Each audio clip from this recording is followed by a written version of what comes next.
Class is still no, but he still hit the key word, which is class. I think. I mean, in America, class means style, moxie. You know, anything cool is classy.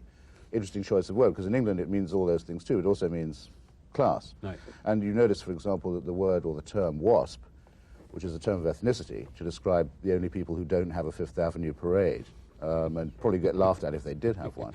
It's also and the percentage of the overall population is declining. Right, but it's also a term of class. I mean, George Wallace, you could say, was a WASP. He's white, he's Anglo-Saxon, he's Protestant, but he's a dolt, so he doesn't count. Whereas William Buckley, who is Irish and Catholic, somehow is a WASP.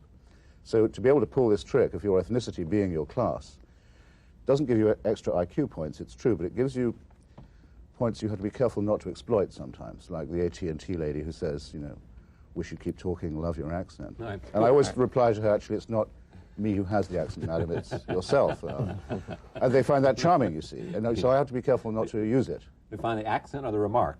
I like to think both. All right. Rick, you've written about this. I mean, one owner sees another owner with a Brit editor, and they follow suit. It's a trend. Yes, one might add here that all these owners are Americans, and that's also true in Fleet Street.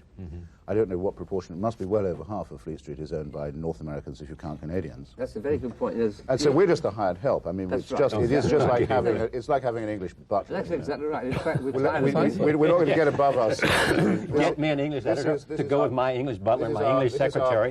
This is our paltry, tiny, ironic revenge for the total surrender of British power to the American Empire. Yes, absolutely. It's right. But it's a slight reverse for the cultural imperialism. America dominates the world with Hollywood and all the other cultural influences, and the tiny infusion of British, who are not bottom feeders in my judgment, is a small compensation for the national... What is a bottom feeder? I think we need to clear this up. Mr. Henry's an expert in bottom Otherwise, the audience is going to think it's one of those things the British... You haven't gotten over that remark, have you? No, I'm serious. So wrong. I'm serious. It sounds like the audience is going to conclude it's one of those things the British are sort of famous for in their public schools. Yeah. If we don't clarify this, I want to know what a bottom feeder is. It means living off the waste at the bottom of the river.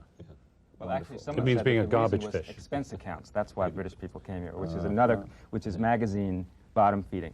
Although British editors weren't covering that, they didn't understand the American events. No, in America, there's heaps of tendentious journalism, but it comes packaged as objectivity. That's the only difference. I mean, in Britain, the press doesn't pretend to be objective, and furthermore, we have a more parliamentary way of approaching politics.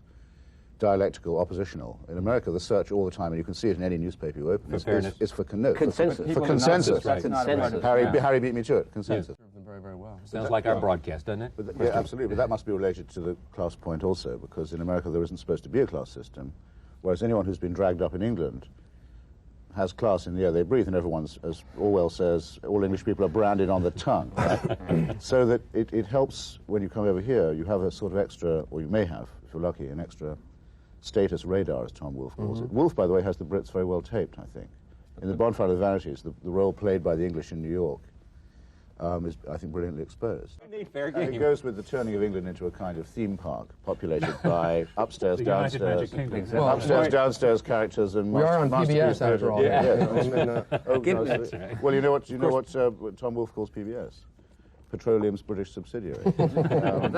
So there you have it in a nutshell. I'm much more interested in No, actually, that's not quite true. I mean, Bill Buford, who's a friend of mine, is the editor of Granta, which is a very successful magazine. It's now bound in with the New York Review of Books.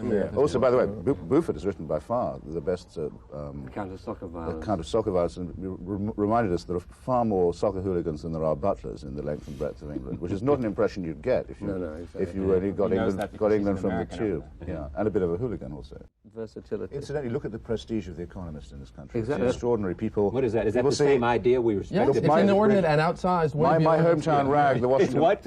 I mean, the respect it gets is far beyond what it deserves. It's extraordinary. I mean, my hometown rag, the Washington Post, will quote The Economist as if it was quoting a government source. It's quite amazing. A source in London said today. Yeah, it's really astonishing. That really isn't my impression, that we hire one another.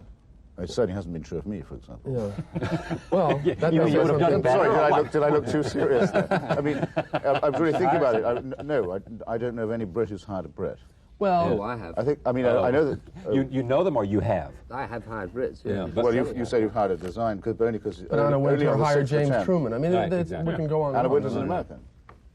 Well, so is Tony, so he claims, but I mean... So is Anthea Disney, as a matter of fact. Well, and so is Rupert Murdoch, but let's... Was that because they're naturalized? Is that what we're saying? No, Therefore they Anna's become mother is American. So, as you know, right. it's like Judaism. It's in a matrilineal line, being a So you're yang. suggesting there's a conspiracy, actually, that... Or when the royal family's dropped its knickers. Those are the times we get in the news.